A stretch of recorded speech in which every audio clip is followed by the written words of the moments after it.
Soundproofing the Aygo reminds me of that time I took a PSP apart and wondered what on earth I'd let myself in for. The Aygo equivalent of that is soundproofing the Footwells. Getting started, first the mats need to come out, seat needs to go back so you can actually have space to work. In the corner here there is a cover that is holding carpeting in place that you can actually unscrew by hand and then get to work prying it open with an interior trim tool. Do be careful when you pull the trim off though, as there is a little hook that can snap. Once done, you can peel away the outer trim to reveal a bunch of electronics that I don't want to touch. Bzzz. Then we need to pull away some of the Velcro that is holding the carpeting down to reveal even more foam underlay, and the only thing stopping us pulling it out even further are these 3 pins here, here and here, which come out just by yanking them out with some pliers. Once done, we can pull the carpeting away and get rid of these foam blocks that are held down by these little plastic clips, and then to access the foam underneath you can just unscrew the plastic clips like so. After that, I had a decision to make. Do I go all out and buy tools that I don't have to start removing all the pedals and such, or do I try and get as far up into the footwell as I can right now? And of course I chose the latter.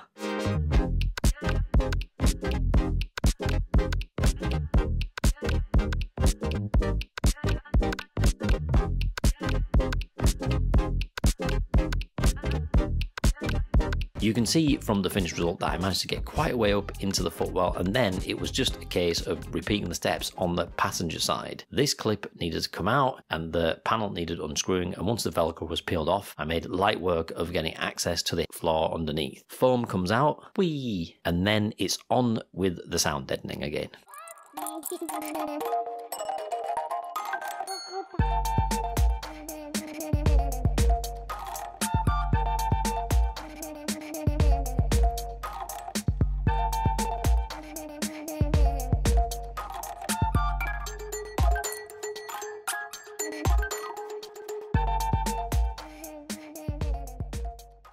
Once done, it looks essentially identical to the other side, but how does it sound? I've gone from driving a car that sounds like this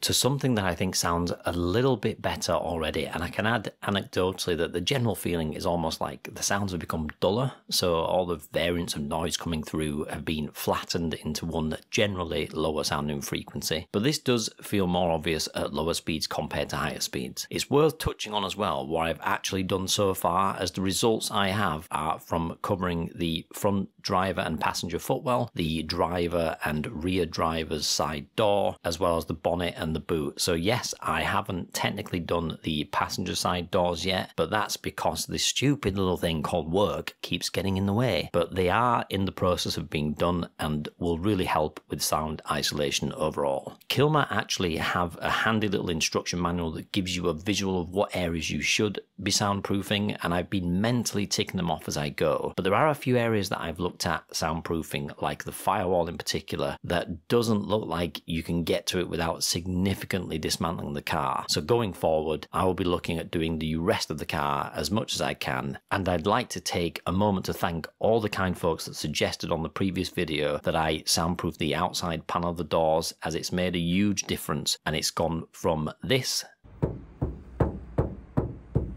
to this. And if you want to see that in action, that next video is there for you, and I'll see you there.